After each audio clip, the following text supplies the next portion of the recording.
bonsoir à tous. Je suis ravie de vous retrouver sur les mardis de la parentalité pour une soirée consacrée au sommeil des enfants et plus particulièrement des troubles du sommeil pour les enfants qui ont entre 1 et 10 ans. Et avant de commencer, tout d'abord, un petit rappel pour les parents qui souhaitent poser des questions. Vous pouvez commencer dès maintenant à poser vos questions dans le chat.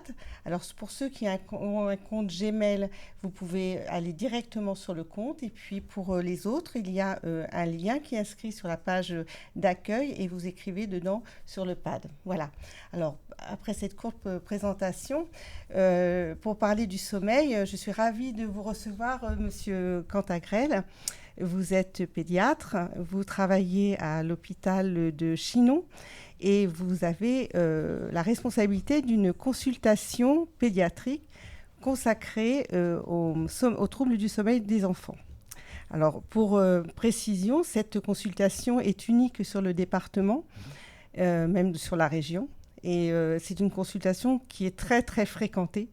Alors, merci beaucoup d'avoir pris ce temps pour cette soirée, pour venir passer 1 heure avec nous. Et pour commencer, on va démarrer par ça. Tout d'abord, est-ce que vous pouvez nous parler de cette consultation ? Comment ça se passe ? Depuis quand elle existe ? Alors, tout d'abord, bonsoir. Bonsoir. Madame Michel. Alors, la consultation, elle existe juste depuis 10 ans. Je l'ai commencé à la créer en février 2012, et elle n'a fait qu'augmenter, c'est-à-dire il y a eu de plus en plus de demandes.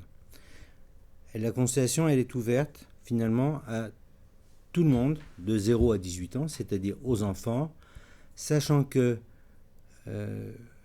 j'estime qu'en dessous de 6-8 mois, c'est plutôt du ressort de la psychologue qui doit travailler sur le lien mère-enfant, et qu'après 10-12 ans, c'est les problèmes spécifiques des adolescents pour lesquels je crois qu'une deuxième session est prévue. Oui, effectivement, on en profite pour le dire tout de suite. Il y aura une deuxième rencontre sur les troubles du sommeil de l'adolescence avec un médecin qui est installé sur Tours, Aude Comines Humain. Voilà, excusez-moi. On revient sur la consultation. Alors, n'importe quel parent peut venir ? Alors, il n'y a pas besoin d'être présenté par un médecin. Et d'ailleurs, c'est beaucoup le bouche à oreille qui fait que les gens viennent, beaucoup plus qu'une recommandation spécifique d'un médecin de la région. Au départ, ça se passe par le fait que les gens commencent par appeler dans le service, au secrétariat, et donc mes deux assistantes, Laurie et Tiffany, vont commencer à faire un travail de débroussaillage, c'est-à-dire qu'elles vont écouter et interroger pendant un entretien qui peut durer 20 minutes la maman ou le papa qui parle et qui va expliquer finalement quel est le problème. Et le fait rien que de prendre ce temps pour des parents fait déjà que c'est le début de l'aide qu'on peut leur apporter. Et après, suivant ce qu'elles ont perçu, suivant la spécificité de la demande, elles vont soit envoyer des recommandations qu'on a élaborées il y a déjà 6 mois. Ces recommandations vont permettre aux gens d'essayer de modifier un certain nombre de choses dans leur pratique, et si ça ne marche pas, au bout d'un mois, ils rappellent.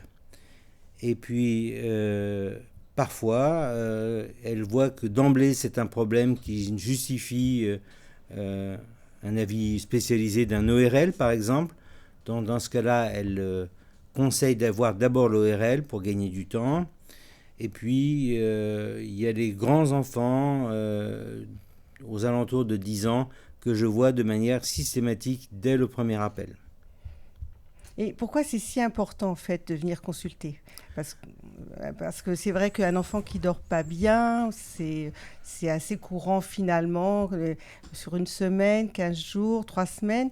Et quand ça s'installe dans le temps, ça a des conséquences, et pour l'enfant et pour le parent, je suppose. Pour les parents. Et alors, c'est important. Alors, le sommeil, c'est pas une maladie, on est d'accord. Donc, on ne va pas voir le docteur. Avant, on va voir l'homéopathe, l'ostéopathe, le magnétiseur, le rebouteux, plein de choses. Et puis en dernier, on vient voir le docteur parce qu'on se dit que finalement, il pourra peut-être nous aider. Et donc, finalement, c'est en tout dernier, et donc recours que je les vois, et donc j'ai souvent des parents épuisés. Des mamans qui sont en larmes, des papas c'est tout juste, et il faut prendre le temps à ce moment-là de leur laisser parler, sachant que de toute manière, ça finira par s'arranger. On est d'accord, le sommeil, tout le monde réussit un jour ou l'autre à dormir. Mais il faut parfois prendre le temps, et le fait de venir me voir et d'en discuter, et d'en avoir discuté avant avec Laurie et Tiffany, ça permet de désamorcer certaines crises qui commencent à s'installer, des conflits conjugaux, des problèmes de, pas de maltraitance, mais de prise en charge difficile avec son petit. Donc je pense que c'est très important d'accepter de se faire aider, de venir me voir pour se faire aider, d'accepter de se dire, ben oui, moi je n'y arrive pas, c'est difficile, donc je veux voir quelqu'un d'autre. Alors je comprends très bien, puisque moi j'ai 5 enfants, donc je peux vous dire que je sais que c'est difficile. Oui, et chaque enfant est différent. Et chaque enfant est unique, et totalement différent, et chaque couple parental a sa manière de réagir, qui n'est jamais, il n'y a pas de règle, quoi. Il n'y a pas de règle générale pour la conduite à tenir. Donc j'ai expliqué un certain nombre de règles qui ne sont pas des règles éducationnelles, qui sont des pistes finalement dont il faut que les parents se saisissent. Ben justement, qu'est-ce qu'il est important de savoir sur le sommeil des enfants quand on est parent? Alors, il y a des règles, il y a quand même quelques petites règles. Il y a quand même quelques règles, mais il faut déjà savoir que dans ce que j'ai dit, c'est que chaque enfant est différent. Donc il m'est arrivé de voir des deuxièmes enfants qui posaient des problèmes alors que le premier n'en avait pas posé. Donc c'est dire qu'on ne peut pas, à partir d'un enfant, s'assurer que ça se passera toujours bien. Globalement, le tout petit, il est normal d'empêcher ses enfants de dormir la nuit, puisque le bébé mange aussi la nuit. Puis peu à peu, il faut que s'installe un certain rythme jour-nuit. Et pour cela, c'est les sollicitations de la mère qui doivent être plus importantes le jour que la nuit. Puis, peu à peu, on lui met des horaires de repas qui sont fixes. J'entends par fixe, à peu près fixe, il ne s'agit pas d'être rigide. Et quand je dis fixe, ce sera le matin, le midi, le goûter et le dîner. C'est-à-dire 4 repas par jour au minimum. Il est évident que si c'est des tétés, celles-ci doivent être données également, un allaitement maternel, les tétés doivent être donnés à horaire fixe, et c'est souvent 5 tétés ou 6 tétés dans la journée, mais il faut que ce soit toujours à peu près aux mêmes horaires. Et puis peu à peu, vers l'âge de 6 mois, on doit avoir instauré un certain rythme dans la journée, qui est le rythme des repas, le rythme de la promenade, le rythme des 3 siestes de la journée, et c'est comme ça que les temps de sommeil nocturne deviendront de plus en plus longs. Alors, pour les siestes, il est important qu'il faut savoir qu'avant 8 mois, il y a 3 siestes. Une le matin d'1 heure environ, une l'après-midi de début d'après-midi de 2 heures, et une avant le dîner, souvent après le bain, de 20 minutes environ. C'est la première sieste, cette troisième sieste, à disparaître. Elle disparaît vers 8-10 mois. Après, l'enfant garde 2 siestes jusqu'à 15-18 mois à peu près, et c'est la sieste du matin ensuite qui disparaît, et l'enfant garde, enfin pour finir, une sieste de début d'après-midi de 2 heures à mes yeux maximum, jusqu'à l'âge de la petite section de maternelle, puisque vous savez qu'ils font la sieste en petite section et qu'elle disparaît cette sieste lors de la moyenne section, vers donc 4 ans. Voilà, donc ces siestes-là sont importantes. Et ce qui est très important, c'est d'avoir de la régularité. C'est comme ça que vous arrivez à éviter les problèmes de sommeil ultérieur. Alors, vous parlez de la sieste, c'est très important la sieste de l'après-midi? La sieste, c'est fondamental parce que, par exemple, à 1 an, un enfant, ça dort 14 heures. 14 heures, ça fait un peu beaucoup pour une nuit, donc ça fait 12 heures de nuit et 2 heures dans l'après-midi pour réussir à cumuler la quantité de sommeil dont il a besoin. Et puis, je vous rappelle que c'est pendant le fait qu'on dort, pendant le sommeil, qu'on grandit, et que ça, c'est quand même très important. Et on le voit très bien dans les pathologies qui touchent le sommeil. On voit une cassure de la courbe staturopondérale très nette. Alors, ça veut dire qu'un enfant qui dormirait mal la nuit, ça ne sert à rien de ne pas lui faire la sieste? Absolument. D'accord. Par contre, quand on dit sieste, j'ai bien dit 2 heures maximum. Il faut savoir qu'à partir de 2 ans, la durée de sommeil nocturne est inversement proportionnelle à celle du sommeil diurne. C'est-à-dire, plus on dort la journée, moins on dort la nuit. Donc, c'est pour ça qu'il faut limiter. Il faut faire la sieste, parce que sinon, on le sait tous, les enfants sont complètement explosés de fatigue le soir à 17-18 heures. Mais pas une sieste trop longue qui mangerait sur le temps social qu'a l'enfant. Alors, avant de continuer, là, je vois des questions qui apparaissent. Donc, le sujet intéresse et fortement, puisqu'on a une maman, Clémence, qui dit « Mon fils a 12 mois, il se réveille encore certaines nuits. Parfois, il est tellement réveillé qu'il ne souhaite pas se rendormir et nous passons plus d'1 heure. Est-ce normal ?»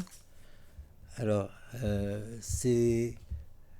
Alors, je dirais que quand il se réveille la sieste, il ne veut pas faire la sieste, c'est une raison très simple, c'est que, je ne sais pas ce que vous faites comme métier, mais très souvent les parents sont, dans notre civilisation actuelle, les parents sont absents la majeure partie de la journée, et donc l'enfant a envie de profiter de ses parents.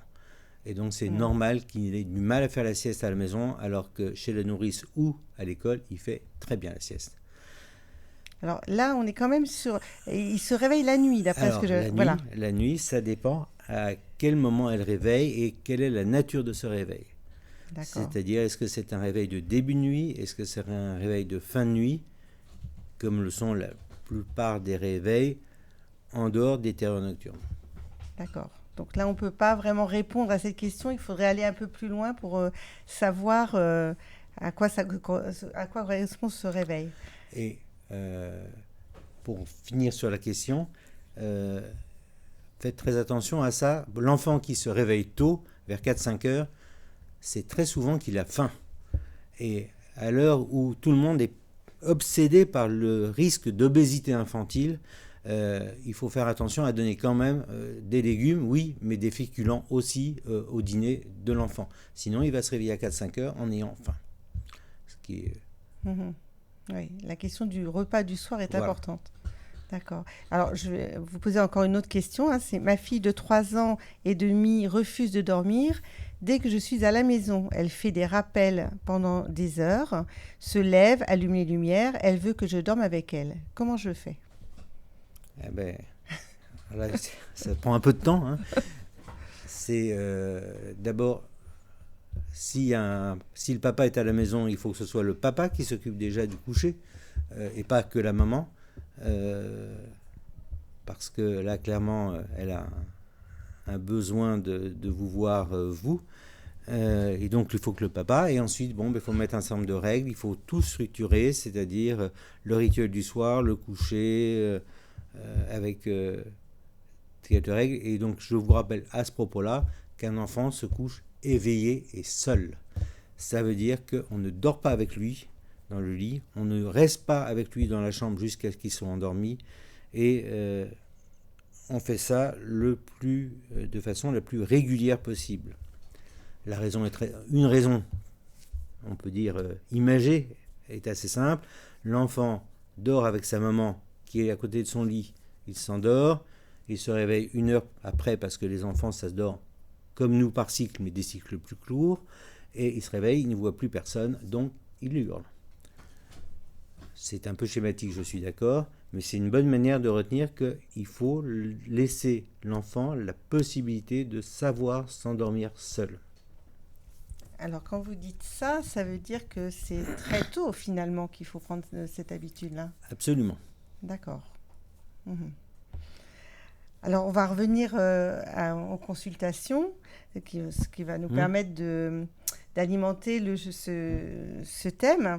Alors, quels sont les motifs de consultation? Pour quels troubles de sommeil les parents viennent vous voir? Alors, il y a en gros 3 grands types de troubles de sommeil qui dépendent en plus souvent de l'âge de l'enfant. Le premier type de trouble plus classique, c'est l'enfant qui n'arrive pas à dormir, qui a moins de 4 ans, qui est plus souvent des problèmes où les parents ont pris des mauvaises habitudes et qu'il suffit d'en discuter et de régler un peu leur rappeler qu'un enfant ne dort pas dans le lit de ses parents, qu'un enfant ne mange pas la nuit, que bon, un certain nombre de petites choses, et c'est assez, à mon avis, rapidement solvable. Le deuxième grand motif, c'est les syndromes d'apnée de l'enfant, car le syndrome d'apnée existe aussi chez l'enfant, le syndrome d'apnée obstructive. Et le syndrome d'apnée, il y a un certain nombre de critères, donc Laurie et Tiffany ont appris à reconnaître et les interrogent, et elles savent d'emblée si ce sera une consultation avec nécessité d'appeler l'ORL également, ou pas. Et dans les signes, notamment, je tiens à le dire, je rappelle que dans les signes du syndrome d'apnée, il y a l'enfant qui dort mal. Et l'enfant qui dort mal, c'est contrairement à l'adulte l'adulte va s'endormir, va somnoler. L'enfant qui dort mal, il est à 150 à l'heure. Et donc c'est l'enfant qui n'arrête pas, qui n'est pas attentif, qui n'est pas concentré. Et donc les troubles de l'attention, les troubles de la concentration, l'enfant à 150 à l'heure, c'est pas que l'enfant a une maladie, c'est qu'il dort mal, le plus souvent. Et donc dans ce cas-là, il faut lui faire là un examen de sommeil qui verra ce qu'on fait après comme traitement, mais il y a des traitements à faire. Et la troisième population qui me voit, ce sont les jeunes ados. Alors je rappelle que l'adolescence, maintenant, je suis désolé pour certaines personnes qui croyaient encore profiter de leur petit enfant jusqu'à 14-15 ans, l'adolescence, suivant l'OMS, ça commence à 10 ans. 10 ans jusqu'à 19 ans. Et donc j'ai des pré-ados qui ont 8-9 ans et qui viennent me voir avec un des deux parents, souvent parce qu'ils ont des troubles de l'endormissement. Et le trouble de l'endormissement, le plus souvent, j'ai bien dit le plus souvent, pas toujours, il est dû au fait que les parents n'ont pas encore compris qu'à 8-10 ans, on ne doit pas coucher son enfant à l'âge où on le couchait à 3 ans. C'est-à-dire que l'enfant qui a 8-10 ans, pour des raisons physiologiques de retard de sécrétion de la mélatonine, pour des raisons sociales aussi, il s'endort à 22h. Et donc ça ne sert à rien de le coucher à 8h30, même si on veut qu'il soit en forme le lendemain, il sera de toute manière autant en forme, mais il sera en forme que s'il s'endort, et il ne s'endormira qu'à 22h. Donc cette population-là, bien spécifique, et évidemment, c'est vraiment des populations très, très différentes. Alors là, je pense qu'il y a des parents qui vont peut-être un peu sauter de leur siège, parce que mais je pense qu'il y a mais s'il y a des enfants regardent en même temps, ils vont avoir tous des grands sourires bananes. Oui, alors c'est vrai qu'en même temps, les enfants parfois se réveillent très tôt, surtout les enfants qui sont en milieu rural, où on est obligé de prendre le bus. Mais je suis d'accord, mais si l'enfant ne s'endort pas dans son lit, c'est le meilleur moyen, si c'est un enfant anxieux, qui passe 1 à 2 heures dans son lit à penser au contrôle du lendemain ou à un conflit qu'il avait avec des copains. Et le fait de ne pas dormir, ça va tourner dans sa tête et ça va faire un enfant qui va d'autant plus mal dormir. D'accord. Donc c'est important de le laisser faire vaquer à ses occupations et de ne pas l'obliger à éteindre sa lumière. Mais voilà. Il faut adapter le rythme social, au rythme de vie de l'enfant. 22h, 21h peut-être pour certains enfants non dormeurs, mais... Alors, je vois les questions qui apparaissent. Moi, je voudrais revenir sur... vous avez parlé de l'apnée du sommeil chez l'enfant. Oui. Moi, je ne connaissais pas. Je ne savais pas que ça existait. Je connaissais chez l'adulte. Est-ce que vous pouvez dire en 2 mots ce que c'est, en Alors, fait? chez l'adulte et chez l'enfant, c'est la même symptomatologie. C'est soit une hypotonie dans l'ensemble du pharynx et du larynx qui va être régressive au bout de quelques années, mais qui donne le même type de symptômes que chez l'adulte, c'est-à-dire des enfants qui font des pauses respiratoires, qui ronflent, qui transpirent la nuit, qui ont un sommeil très agité et qui font parfois pipi au lit. Et puis dans la journée, c'est des enfants qui sont grognons le matin et qui sont, donc, comme je vous l'ai dit, à 150 à l'heure dans la journée. Et donc ces enfants-là, il faut les enregistrer et éventuellement leur mettre un masque pour respirer la nuit avec une contre-pression, comme on fait chez l'adulte, sauf que chez l'adulte, c'est ad vitam, alors que l'enfant, c'est 2 ans en moyenne que ça dure. Donc ça veut dire pour ce cas qui est vraiment médical, en fait, et c'est important quand même d'aller consulter, Oui. si on a un enfant qui ronfle la nuit très régulièrement. Tout à fait. Donc quand même d'aller vérifier s'il n'y a pas ce... Alors, on peut vérifier, soit venir me voir, soit venir directement voir un ORL pour qu'il vérifie s'il n'y a pas des grosses amygdales ou des grosses végétations, parce qu'elles sont cause de 75% des syndromes d'apnée de l'enfant. Alors, on va revenir, vous avez parlé de la première situation, la deuxième justement sur les enfants qui se réveillent la nuit, qui s'endorment mal. Alors là, on a plein de questions. On a plein de questions qui arrivent. J'ai essayé de vous en donner quelques-unes. Mon fils se lève toutes les nuits, il nous rejoint dans notre lit. Nous avons déjà tenté de le remettre dans son lit, mais il revient toujours. Que faut-il que je fasse? Il a quel âge? Je ne sais pas quel âge il a. Sophie, il faudrait que vous nous envoyiez un petit mail un petit message en nous disant quel âge a votre enfant. Parce que c'est vrai que la question de l'âge, elle est importante. On y reviendra peut-être. S'il a 18 ans, c'est inquiétant. Oui, c'est vrai. S'il en a moins, ça peut... Tout à fait. Tout à fait. Peut-être qu'on peut reprendre... Alors, pour les enfants qui, comme ça, reviennent, ça veut dire que c'est déjà des enfants qui ont un lit d'enfant et non pas simplement ce que j'appelle le lit cage, où il y a les barreaux. Dans ce cas-là, je fais faire aux parents des choses qu'ils ont probablement déjà faites, mais j'insiste dessus, un tableau des règles, où les 2 premières règles sont universelles, c'est 1... Il a 3 ans. Il a 3 ans, mais donc c'est... l'enfant en question, je vais l'appeler Sylvie. Sylvie obéit à papa et maman. Et la règle numéro 2, Sylvie ne tape pas. Ça, c'est les règles universelles. Et la règle numéro 3, que je mets immédiatement après, c'est Sylvie reste dans son lit quand elle est couchée, sauf pour aller faire pipi. Parce que je ne vais pas interdire aux enfants d'aller faire pipi au moment où on apprend à être propre la nuit. Et puis 4 et 5, ces autres règles sont évidemment au choix des parents, puisque c'est pas moi quand même qui gère l'éducation de leurs enfants. Et il est donc très important de se concerter pour savoir comment dire à l'enfant qu'il doit obéir à ces règles. Parce que ça dépend de chaque famille et de chaque enfant. Il n'y a pas de règles. Moi, pour mes enfants, quand ils étaient petits, les 2 derniers, j'avais une chambre à punition, qui était une pièce qu'on n'avait pas encore fait refaire. Il y a des gens qui ont des chaises à punition, d'autres qui mettent les enfants au coin. Il y a des punitions du genre tu n'iras pas aux eaux, tu passeras pas une journée avec mamie. Vous faites ce que vous voulez, vous ne faites pas, par contre, interdiction de faire une punition du genre tu n'auras pas la dernière poupée Barbie ou tu n'auras pas le dernier train. On ne fait pas on ne menaille pas, quoi. On ne menaille pas son amour. D'accord? Et oui, et donc ces règles-là, il faut les imposer, il faut l'expliquer. Et une fois qu'il a compris ça, on lui apprend donc qu'il faut appeler et non pas se lever. Et une fois qu'il a appris qu'il faut appeler, on applique la règle du 5-10-15. 5-10-15, je pense que tout le monde la connaît, plus ou moins. En pratique, ce que je vois dans mes consultations, c'est que les gens la connaissent, mais l'appliquent mal. Je rappelle que c'est une technique de réassurance et non pas de punition. J'ai une fois un papa qui m'avait dit 5 minutes, j'y vais, puis je le gronde, puis 10 minutes, j'y vais, je le gronde plus fort, 15 minutes, non. Vous y allez, au bout de 5 minutes.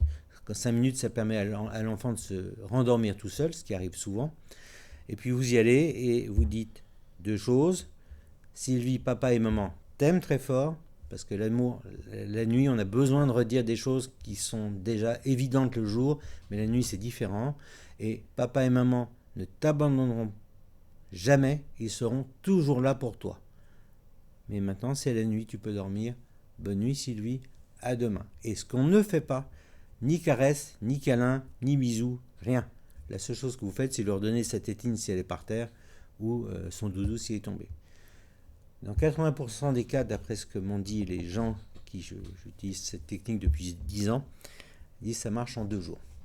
Pour mon petit-fils, ça marchait en 1 nuit. Donc ça doit pouvoir marcher. Donc 5 minutes. Voilà. Et puis vous avez dit 5, 10, 15. 5, 10, 15.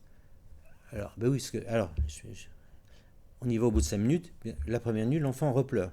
Donc là, on attend 10 minutes. Et on y va. On repart, on fait tout pareil. On repart, il continue de pleurer, on y va au bout de 15 minutes et on redit une chose. Il y a un papa qui une fois avec chronométrie m'avait dit « Mon fils s'est endormi en 14 minutes ». Je veux dire, c'est précis.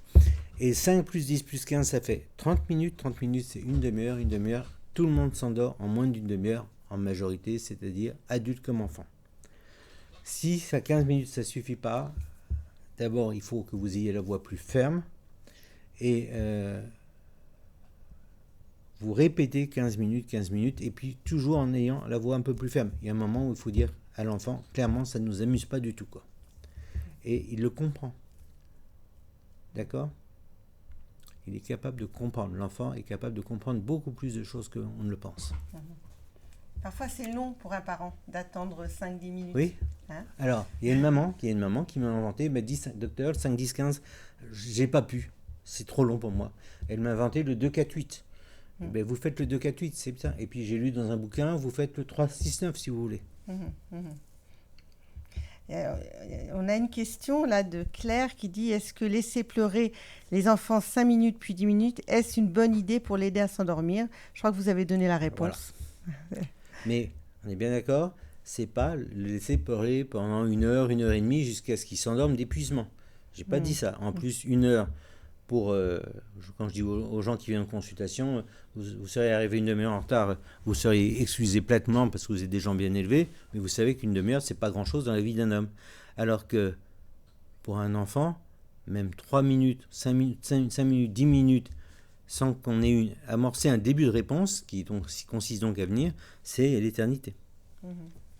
Alors, il y a Élodie qui pose cette question. Comment peut-on gérer l'enfant qui refuse de s'endormir seul, qui hurle jusqu'à se faire vomir ? Notre fille a 3 ans. C'est quand même des situations qui sont difficiles pour les parents parce que on sent bien là qu'il y a bien une volonté, mais bon, comment fait-on ? D'abord, on s'acharne. J'ai vu en consultation aujourd'hui une maman d'un petit qui avait 2 ans. Et ils ont eu les recommandations, et donc ils ont tenu, ils ont passé 15 jours difficiles, c'est moins qu'on puisse dire, mais ils ont réussi à obtenir que l'enfant s'endorme seul dans son lit. Il arrive qu'on n'y arrive pas, et à ce moment-là, j'utilise, mais uniquement dans ces cas-là, de la mélatonine, qui est en vente libre en pharmacie, pour une durée très courte, de 1 à 2 mois, pour en gros faire que tout le monde réussisse à dormir, parce que les parents sont souvent épuisés. La mélatonine, si jamais vous voulez la prendre, il faut se rappeler que ce n'est pas un somnifère, que ça n'a pas les effets délétères des somnifères, que si vous en prenez de vous-même, il ne faut pas en prendre de la forme avec des plantes, parce que votre immunité, elle est déjà faite. L'immunité de l'enfant qui est en train de fabriquer son système immunitaire n'est pas faite, et c'est comme ça qu'on commence à voir une explosion d'allergies alimentaires. Ça veut dire quand même qu'avant tout, il faut consulter, il faut quand même en parler. Oui, parce que je pense aussi que c'est pas. Je le prescris pas pour 2 jours, parce que de toute manière, la pilule pour dormir n'est pas la solution. Non. Hein, on est bien d'accord. On ne donne pas de pilule pour dormir à un enfant. Il y a une maman qui dit oui, mais vous, enfin, vous exercez sur l'hôpital de Chinon, donc on est obligé de se déplacer. Alors, moi, je préfère voir les enfants la première fois. Et puis, les deuxième, troisième, quatrième consultes, enfin, tous les suivis, je les fais par téléphone. Sauf si certains parents jugent que c'est utile que je parle de nouveau à l'enfant, parce que je parle à l'enfant pendant mes consultations. Donc, c'est aussi pour ça qu'il faut se déplacer, au moins la première fois. Oui, c'est important, là, ce contact avec l'enfant. Ce que vous dites, les parents, c'est important, mais ce que l'enfant entend, même petit, c'est important. Alors, c'est très important, parce qu'il entend tout. Je vois d'ailleurs très bien sur leur tête, généralement, qu'ils ne sont pas contents d'être là, parce qu'ils savent déjà que je ne vais dire que des choses désagréables pour eux. Donc, là, mais ils entendent tout. Je vais continuer parce qu'il y a des questions, donc je trouve que Oui, c'est bien de répondre. Ma fille a du mal à trouver le sommeil le soir et la journée. Elle est très fatiguée la journée et elle a des troubles dans ses apprentissages. Qu'est-ce que je peux faire? Alors, elle a quel âge de nouveau? J'ai pas Eh entendu. ben, j'ai pas son âge. Ma fille a du mal à trouver. Non, ce serait bien que la maman nous donne son âge. L'âge, c'est C'est fondamental. fondamental, oui. Pour les questions, c'est très important que Vous vous avez bien mettiez vu que l'âge. Ouais, ouais. voilà, c'était pas la même population, ça dépendait de l'âge aussi pour beaucoup. Alors, en Oui. attendant, on a une autre question. Là, on sait que c'est un bébé de 20 mois, un enfant de 20 mois, donc c'est pas plus un bébé. Mais comment faire s'il se met debout dans son lit à barreaux? Alors là, c'est le moment où il faut changer de lit. Parce que, alors, s'il se met debout, c'est pas grave, mais s'il se met debout, le risque, c'est qu'il l'escalade, le lit. Et dans ce cas-là, il faut le changer de lit, parce que là, c'est dangereux. Alors, 20 mois, ça me paraît petit. Et Non. dans un lit... Les lits d'enfants, les lits qui se font 1,20 m sur, D'accord, je sais plus combien, 60. d'accord. Ah oui, un lit, mais où il peut descendre tout seul. Mais alors, du coup, qu'est-ce qui va se passer? Ah, mais il va se passer que si papa et maman n'ont pas mis de règles et n'ont pas expliqué que ça c'était un lit de grand et qu'un lit de grand on y restait, et c'est toujours pareil, il faut expliquer à l'enfant, il risque de se lever et d'aller chercher papa-maman. D'accord. Donc, il ne faut pas le garder dans un lit à barreaux, mais c'est la solution de le mettre dans un lit plus grand n'est pas toujours une solution. Et ce qu'il faut faire, c'est jouer sur l'orgueil de votre enfant. Vous lui dites, on te met là, dans ce lit, parce que tu es grand. Et s'il pleure, si tu pleures, c'est que tu es petit, donc on te remet dans le petit lit. Donc ne démontez pas le petit lit trop tôt. Mhm. Mhm. Moi, je m'en suis servi. Ah oui, je comprends. Et du coup, il y a une question, hein, mais à quel moment choisir au âge pour passer du lit bébé au lit grand? Eh ben, déjà, c'est en effet l'enfant qui se met debout dans son lit, ou comme ça, qui n'arrête pas de bouger quoi, dans le lit. Sinon, 2 ans me paraît un âge pas mal, mais ça dépend des gamins. Il y a des gamins qui seront bien tout le temps pendant 2 ans, 2 ans et demi dans leur petit lit. D'autres qui, plus tôt que ça, auront besoin de mettre sur un grand lit parce qu'ils bougent. Mhm. Alors, en fait, j'ai l'enfant à 6 ans, hein, Madame Boucher. Ma fille a du mal à trouver le sommeil le soir et la journée, elle est très, très fatiguée et elle a des troubles dans ses apprentissages. Donc, Alors, 6 ans, effectivement, c'est... donc, alors, attendez. Recommencer, elle a du mal à s'endormir seulement. Et elle a des troubles dans les apprentissages. Alors là, clairement, faut venir me voir avec la demoiselle en question. Voilà. Eh bien, voilà. La réponse, c'est celle-là, Parce que effectivement. ça peut être plein de choses. Donc c'est pour Ouais. ça que... Oui, c'est difficile. Et ces À 6 ans, ouais. c'est l'entrée à l'école, c'est avec donc des possibilités de difficultés. C'est peut-être l'envie de ne pas, justement, de régresser. Enfin bon, plein de choses. Donc là, c'est un enfant qu'il faudrait que je vois. Sachant que mes consultations durent facilement 1 heure, 1 heure et quart. Hein. Mhm. Oui, c'est Donc on a important. le temps. Ouais, c'est important parce que c'est justement ça l'intérêt de la consultation. C'est que ça va au-delà de l'information qu'on va glaner dans les livres, dans les conseils. Et c'est vrai que c'est important de vraiment poser les choses et d'avoir une vraie consultation en fait sur les problématiques. Alors là, j'ai une autre question. C'est super, on a plein de questions. Un petit garçon de presque 4 ans qui sait faire ses nuits, entre guillemets, selon les périodes où les nuits se réveillent, il crie, il pleure. Selon les périodes, il se réveille, mais si je comprends bien, je soupçonne que parfois, il puisse s'agir de terreur nocturne. Il n'y a pas de sieste, il se couche tard, mais en ce moment, ce n'est pas le cas. Alors il appelle, il pleure et il dit qu'il a peur. Le loup, Alors, le noir, les monstres. Ah, ça alors, c'est... Voilà. la terreur nocturne, c'est pas ça. La terreur nocturne, il faut retenir que la terreur nocturne, c'est les parents qui sont terrorisés. L'enfant, lui, il ne se souviendra de rien et il dort en fait. La terreur nocturne, ça survient toujours la première moitié de nuit. C'est un enfant, pour décrire les mots qu'ont utilisés les parents que j'ai vus, c'est un enfant qui paraît ailleurs, il paraît habité. On a l'impression de ne pas reconnaître son enfant. Le lendemain, il se souvient de rien, s'il a l'âge, il se souvient de rien, surtout si vous ne lui induisez pas la réponse. C'est au lieu de dire qu'est-ce que tu as eu cette nuit, vous lui demandez est-ce que tu as bien dormi. Et s'il vous dit j'ai très bien dormi et qu'il ne se souvient de rien, même à 3-4 ans, c'est un argument pour dire que c'est une terreur nocturne. Et un autre argument pour une terreur nocturne, c'est que ça appartient au groupe des parasomnies et que ça appartient au même groupe que le somnambulisme. Et s'il y a des somnambules dans la famille, ou si un grand frère ou une grande sœur a fait déjà des terreurs nocturnes, il y a un gros terrain familial génétique. Et ce qu'il faut retenir en dernier point, c'est que ça a 0 gravité. Sauf sur votre sommeil.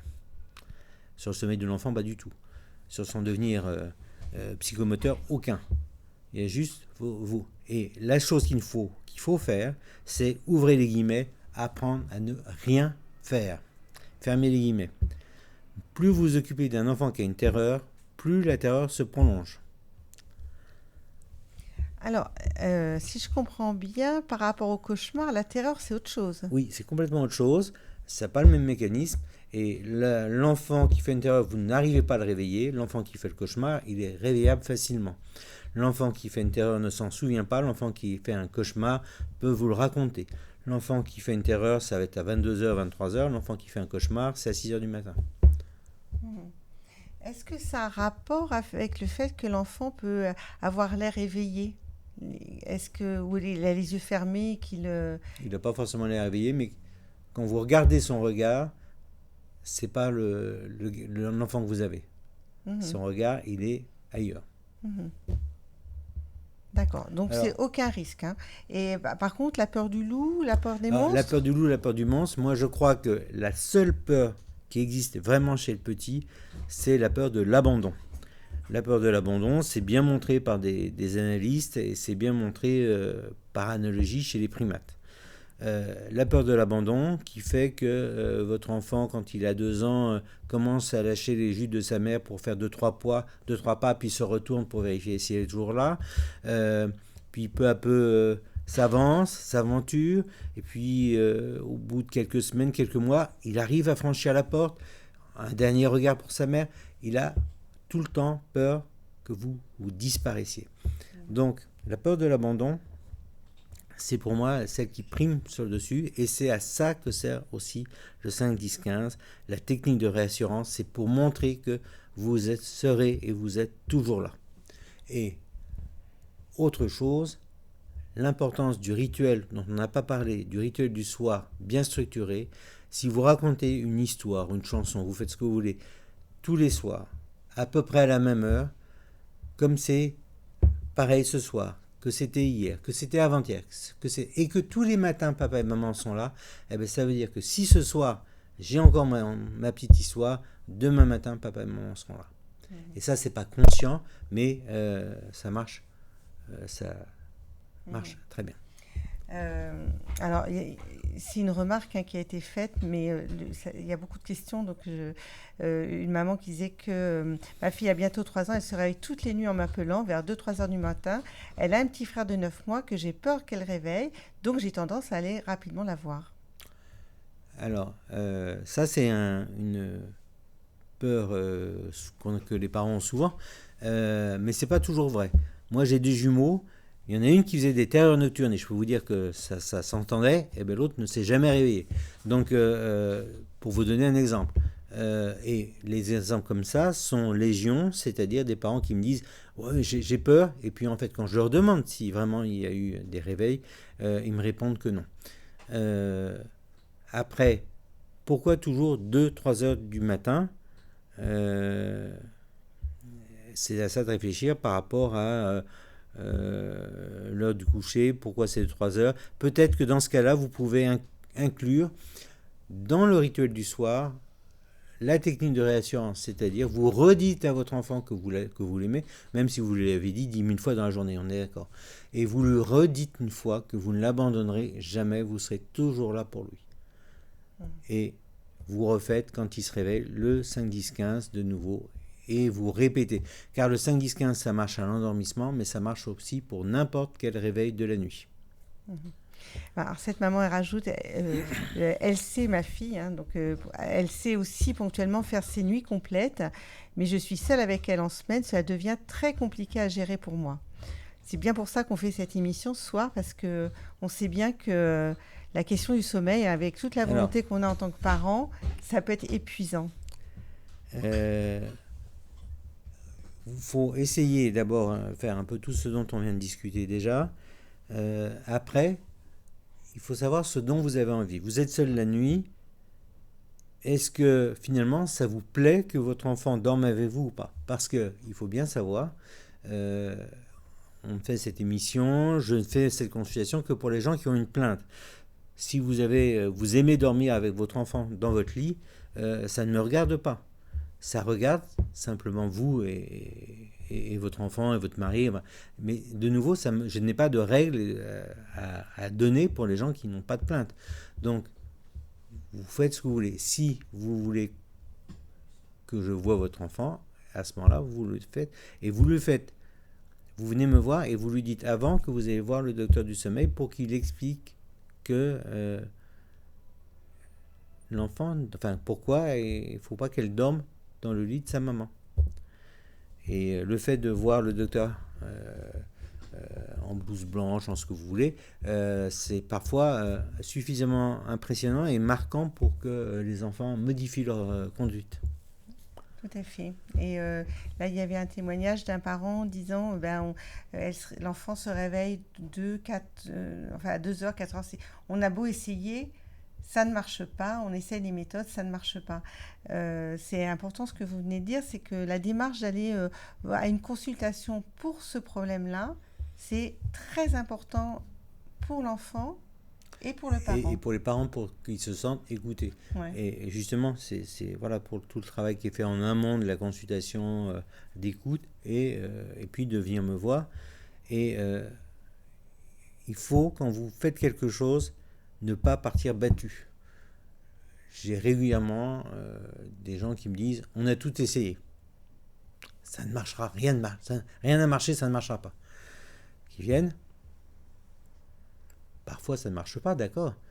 Mais très souvent, j'ai droit à des chocolats. Donc. Alors, il y a Aurélie là, qui repose une question. Excusez-moi. Non, mais ça va tellement vite que je ne l'ai pas vue. Elle tente à nouveau cette question. Ma fille de 6 ans a tous les symptômes d'une apnée du sommeil, car elle a de grosses amygdales suivies par l'ORL. Comment l'aider à bien dormir? Alors, l'aider à bien dormir.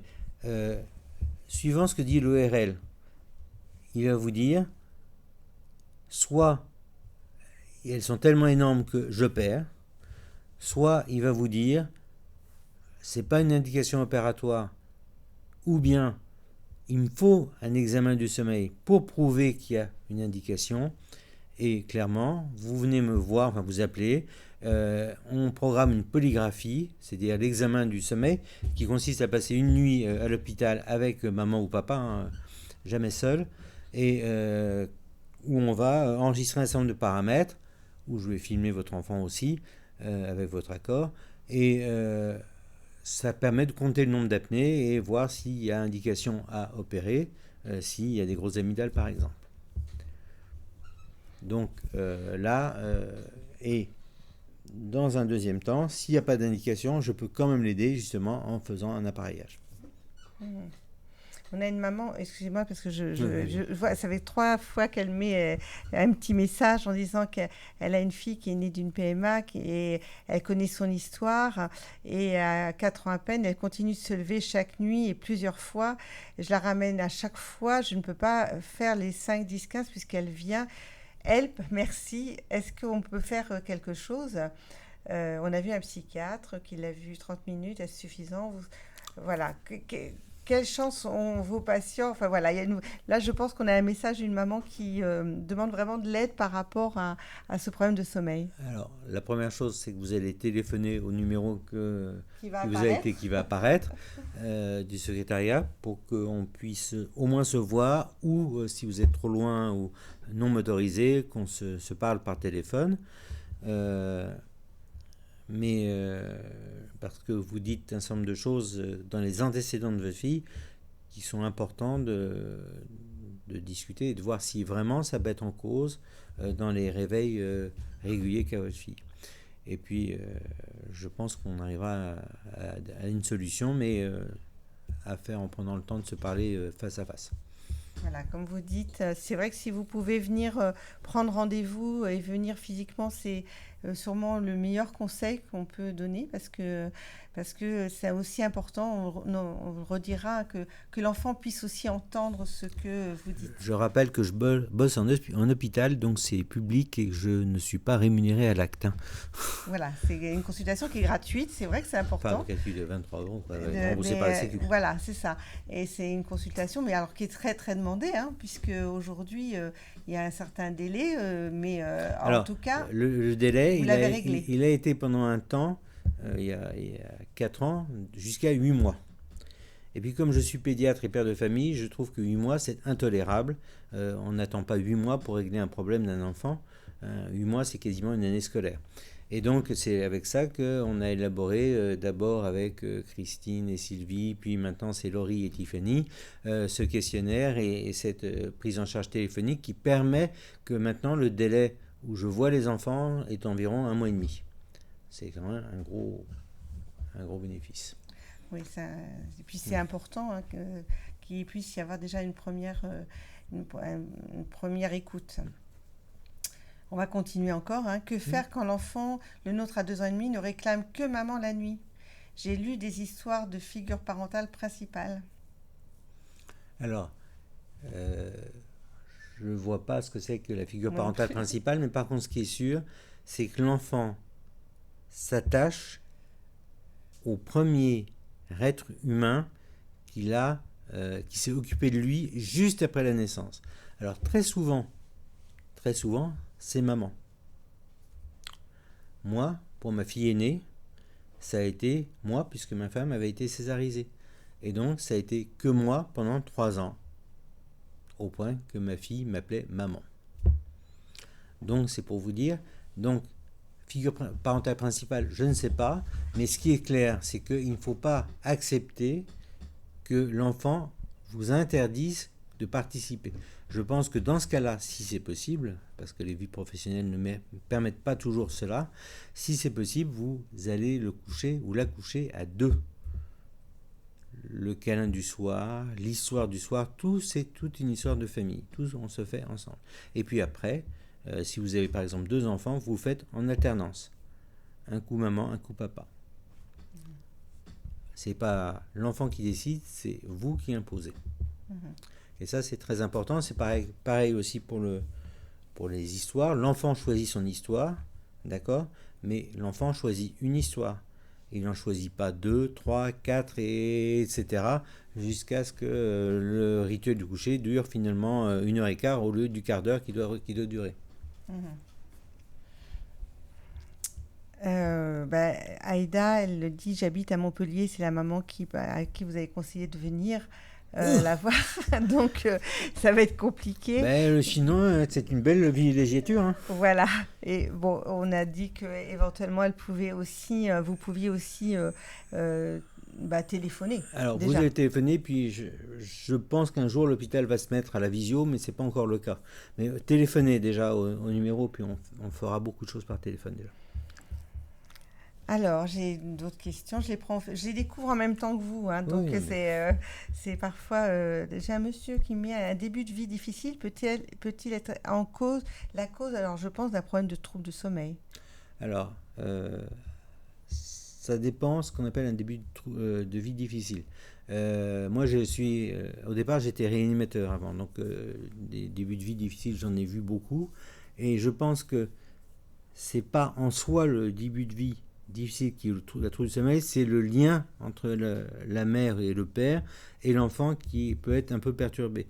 Notamment, il y a des mamans qui ont fait par exemple une fausse couche ou une mort fétale in utero, vont être particulièrement anxieuses avec l'enfant qui est là. Et dans ce cas-là, c'est un lien qu'il s'agit de détacher. Et généralement, dans ce cas-là, c'est pas mon travail, mais celui d'un psychologue, puisque moi, je ne suis pas psychologue. Mais le début de vie difficile avec une césarienne ou un accouchement difficile, c'est en effet très pénible pour la maman, mais je crois que ça ne joue pas sur le sommeil de l'enfant. Alors, j'ai une question là. Avez-vous d'autres méthodes pour accompagner un enfant de 2 ans à acquérir la compétence de s'endormir seul? Nous ne sommes pas de ceux qui laissent pleurer.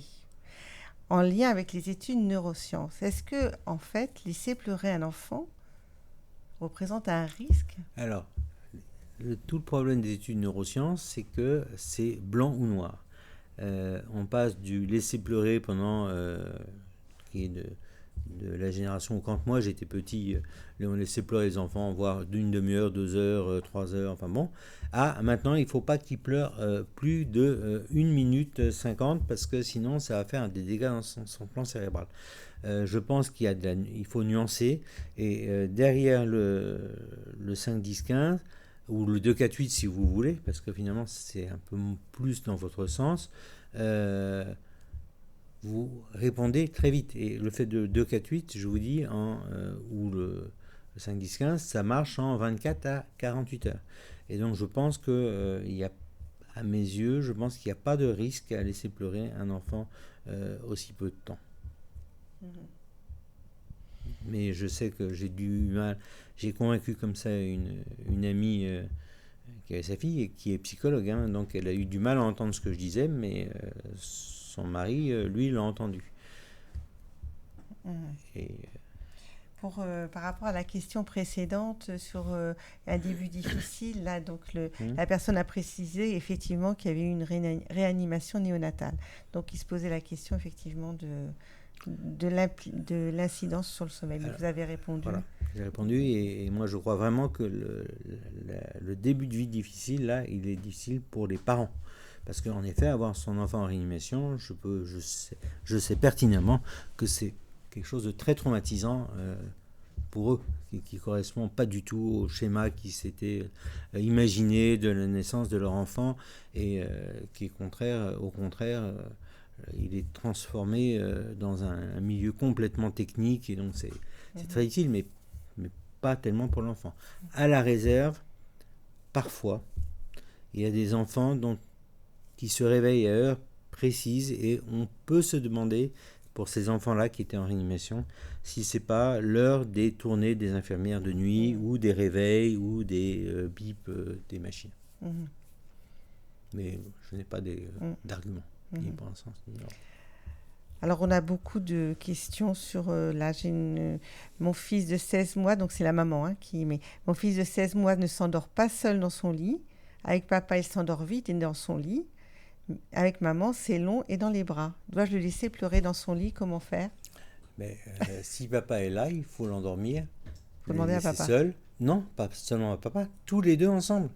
D'accord. Pour qu'ils comprennent que le couple parental, il est là, il sera toujours là, et que c'est le couple parental qui laisse leur enfant de 16 mois apprendre à s'endormir seul. Il faut se rendre compte que laisser l'enfant s'endormir seul, c'est un fantastique cadeau que vous lui faites. C'est un cadeau, il apprend l'autonomie. Donc c'est quelque chose d'extraordinaire. Donc vous lui rendez service pour la vie, vous lui faites un cadeau. Donc il ne faut pas y avoir de culpabilité, mais il faut faire ça ensemble. Alors, c'est vrai que là, je vois des questions justement sur cette position de dire de laisser l'enfant pleurer, où on dit on est surpris, c'est un discours qui est dépassé, voilà, laisser pleurer un enfant n'a rien apporté de plus. Enfin, on voit que c'est un sujet très clivant finalement. Alors, qu'est-ce qu'on peut dire, puisque finalement, ça appartient aux parents, cette question-là, j'ai envie de dire. Non mais, de nouveau, je le dis, moi, ça aux gens qui sont en souffrance, parce que j'ai eu jusqu'à 4 ans de parents qui ne dormaient pas et qui viennent me voir. Si vous voulez faire autre chose, autrement, c'est votre choix. Je ne suis pas là pour régler des problèmes qui n'existent pas. Je suis là juste pour répondre à des parents qui n'y arrivent pas. Moi, c'est ce que je vous propose. Si cela ne vous va pas, je ne suis pas... En fait, votre choix. C'est très intéressant parce qu'en fait, tout l'intérêt des mardis de la parentalité, c'est justement d'échanger sur ces questions-là. Et c'est à chaque parent, finalement, de trouver sa solution qui correspond à ce qui revient de ses valeurs et puis aussi à ce qu'il peut supporter, effectivement. Alors, pour reparler de mon expérience personnelle, ma fille, qui est la maman de mon petit-fils, elle sait ce que je fais par définition, puis en plus elle est du métier. Avec son copain, ils ont attendu un mois à ne plus y arriver à tourner jusqu'au moment où elle a accepté de m'appeler. Donc ils ont fait la démarche de réfléchir et de m'appeler pour ensuite, sachant que je lui avais dit un peu déjà, mais que je lui dise bien, et elle l'a fait. Et finalement, l'enfant, au lieu de pleurer, pas pleurer, où ça n'a jamais été, là, en une nuit, c'est-à-dire en 5, 10, 15, c'est-à-dire en une fois, ça a réglé le problème. C'est pas toujours le cas, malheureusement, mais ça me paraît moins de souffrance d'avoir un enfant qui après dort bien que d'un enfant qui n'arrive pas à dormir avec des parents qui sont inquiets. Parce que ça, c'est de la souffrance pour toute la famille.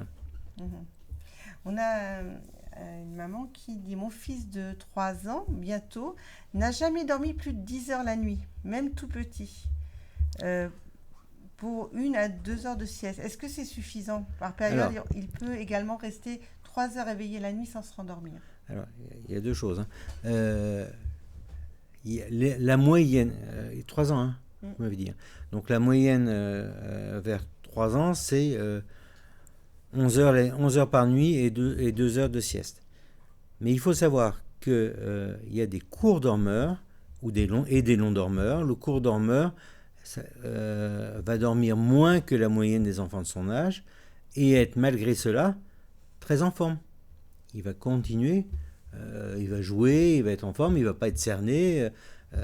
Ça va être le premier lever, le dernier couché, et il sera quand même en forme. Donc il n'y a pas vraiment de suffisant. C'est si l'enfant est en forme, s'il vit, s'il est heureux, si tout se passe bien, ça suffit. Si c'est pas assez, c'est qu'il est sans doute en dette de sommeil. Alors, il y a Soraya qui met 3e tentative, mais alors du coup, dans le défilé de questions, je ne le vois plus. Est-ce qu'on peut revenir sur les questions Voilà, mon fils de 5 ans se relève chaque soir 4 à 5 fois pour demander de dormir dans ma chambre. Il s'endort d'épuisement sur mon refus. Que faire ? Nous vous avons déjà consulté, rituel respecté. Ah, c'est quelqu'un qui est déjà venu vous voir. Alors, je vous redis, 5 ans, il se relève chaque soir, 4 à 5 fois, pour demander de dormir dans ma chambre. Il s'endort d'épuisement sur mon refus. Donc, ça veut dire que la maman refuse qu'il dorme dans sa chambre. Mais c'est tous les soirs, 4 à 5 fois. Qu'est-ce que je peux faire ? Alors, d'abord, est-ce qu'il y a un tableau des règles ? Parce que je sais les gens sont venus voir, je ne propose pas forcément le tableau des règles en première intention, mais je crois que c'est un... Même si c'est dépassé pour certains, je pense que donner un cadre à l'enfant avec un certain nombre de règles de vie, je crois que c'est fondamental et c'est constructeur. Et donc le fait d'obéir, tout ça, mais le fait que l'enfant doit rester dans son lit, sauf pour aller aux toilettes, est important. Alors, donc ça, c'est la première chose à faire. Si... Mais s'il se relève quand même, c'est ça. Elle applique tout, elle le ramène tout le temps, mais il revient tout le temps. Elle le ramène, mais ça veut dire donc qu'il n'a pas pour l'instant l'interdiction de se lever pour aller voir maman. Ah. Bah oui, le cadre, c'est tu restes dans ton lit. Donc il ne doit pas se lever.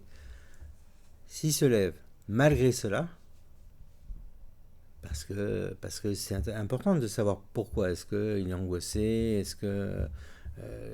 voilà, je ne me souviens plus, hein, parce que je ne me souviens pas de toute ma patientèle. C'est important de me recontacter, même par téléphone.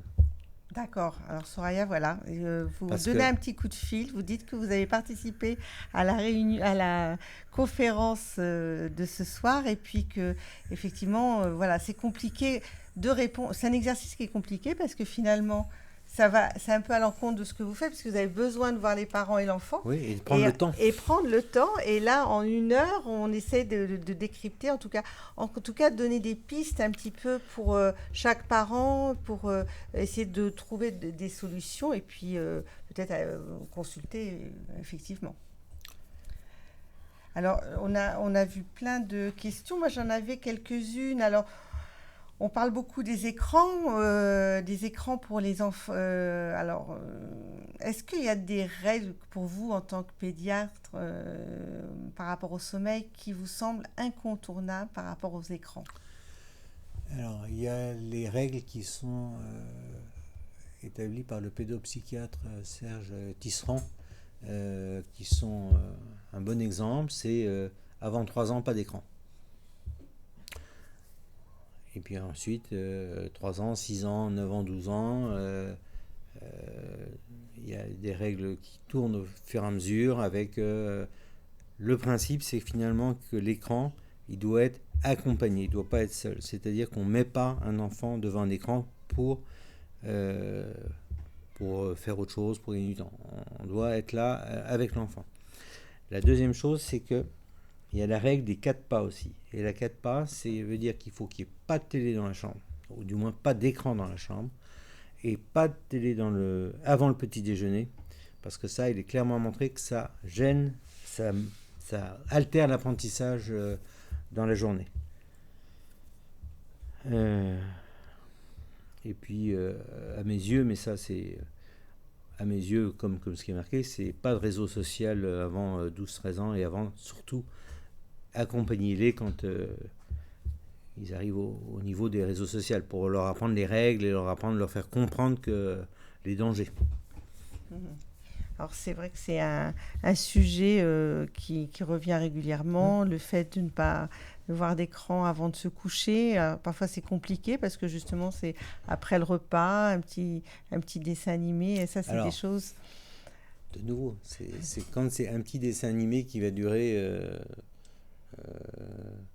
5 minutes, comme Peppa Pig, comme d'autres, comme Choupi, voilà. Bon, si c'est ça le rituel, si ça fait partie du rituel, si ça dure bien 2 minutes, 3 minutes, pourquoi pas, bien que l'écran, la lumière de l'écran, qui est la lumière du soleil, hein, les nouveaux écrans, c'est la lumière du soleil, ça inactive la mélatonine qui facilite l'endormissement. Donc vous mettez une difficulté de plus. Et donc l'écran, généralement, je pense qu'il faut le prendre avant le repas et pas après. Voilà, s'il y a une règle peut-être à essayer de respecter, c'est celle-là, c'est qu'après le repas, on évite l'écran. Voilà. S'il doit avoir lieu, c'est avant. J'ai encore une question. Le bébé à 18 mois dernier de la fratrie, il a toujours hurlé à l'endormissement, et la nuit à 2h, 4h, 6h.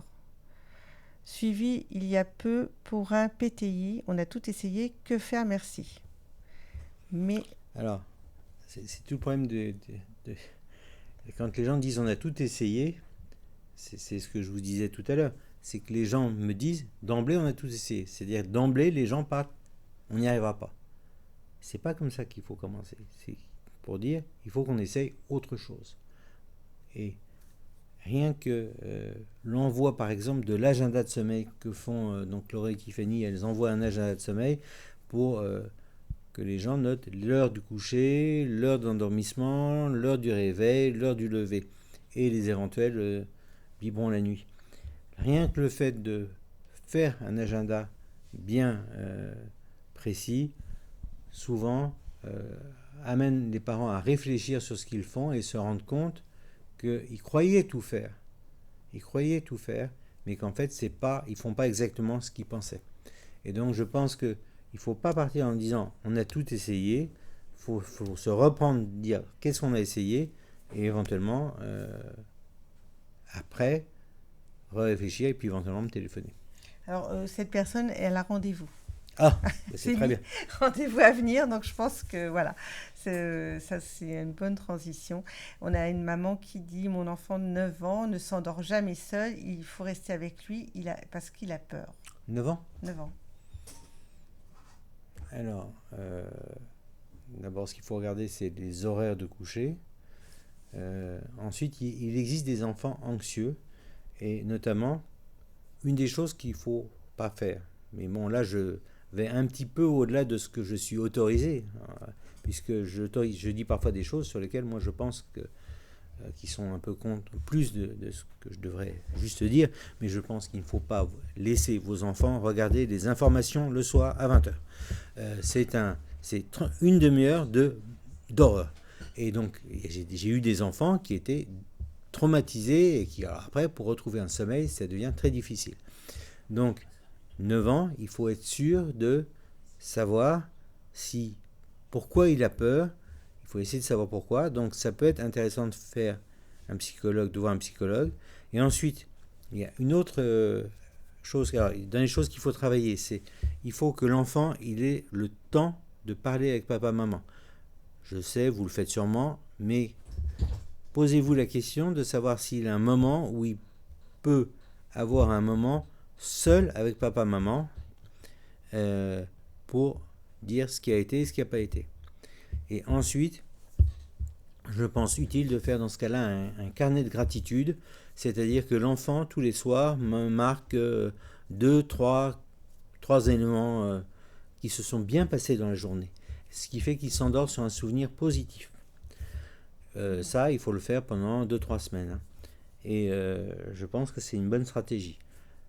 Si malgré ça, ça ne suffit pas, il faut ensuite, mais il faut m'appeler pour discuter ou vous appeler une psychologue si vous avez une psychologue.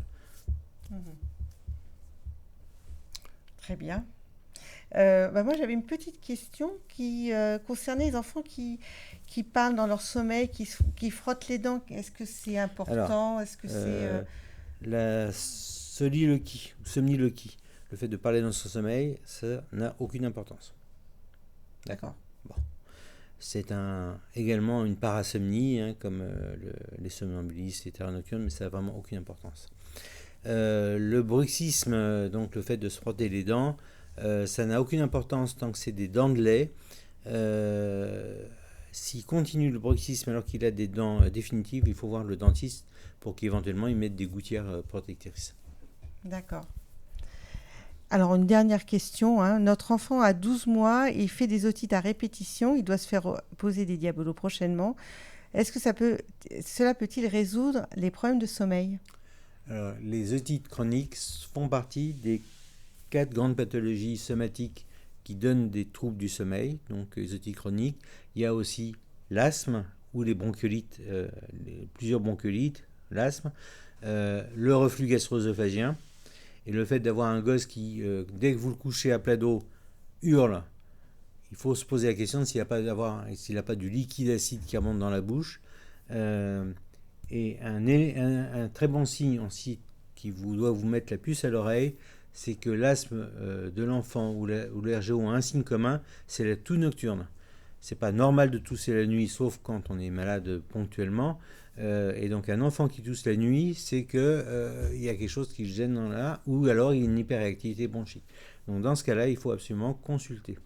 Mais asthme, RGO, intolérance aux protéines de lait de vache également, et otite séreuse à répétition sont une cause organique de troubles du sommeil. Donc cela va peut-être améliorer, voire régler le problème. D'accord, très bien. Une question à nouveau. Mon enfant de 3 ans s'endort très vite. Ça, c'est intéressant. Il s'endort très vite. Enfin, elles sont toutes intéressantes, mais je trouve que là, pour le coup, l'enfant s'endort très vite et seul vers 21h, donc il n'y a aucun problème d'endormissement. Ça depuis toujours. Hein, et il se réveille entre 5 et 6 heures du matin tous les jours. Alors attendez, excusez-moi, non, l'enfant à 3 ans s'endort très vite et seul vers 21h, mais il se réveille très tôt à 6h en pleurs. Il se rendort rarement et pique du nez vers 9h. Cela fait une bonne année que ça dure. Donc en fait, c'est un enfant qui finalement dort et en même temps est fatigué. En se réveillant très tôt. Non, il est fatigué parce qu'il se réveille trop tôt. Trop tôt. Et quand j'ai les gens en consultation, et parce que je le fais, c'est du 2e degré, je leur dis arrêtez d'affamer vos enfants.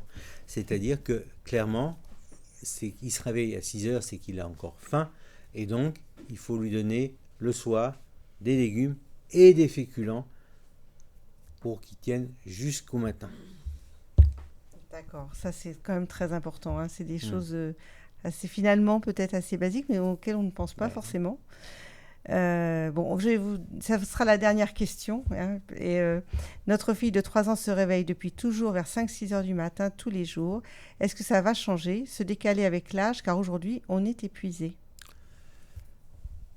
Alors, ce qui serait intéressant, c'est de savoir à quelle heure elle s'endort, parce que si elle s'endort trop tôt et qu'elle finalement elle se réveille trop tôt, c'est qu'elle a juste ce qu'on appelle une avance de phase, c'est-à-dire qu'un décalage vers l'avant du bloc nuit. C'est-à-dire, au lieu de faire 20h, 8h, elle fait 18h, 6h.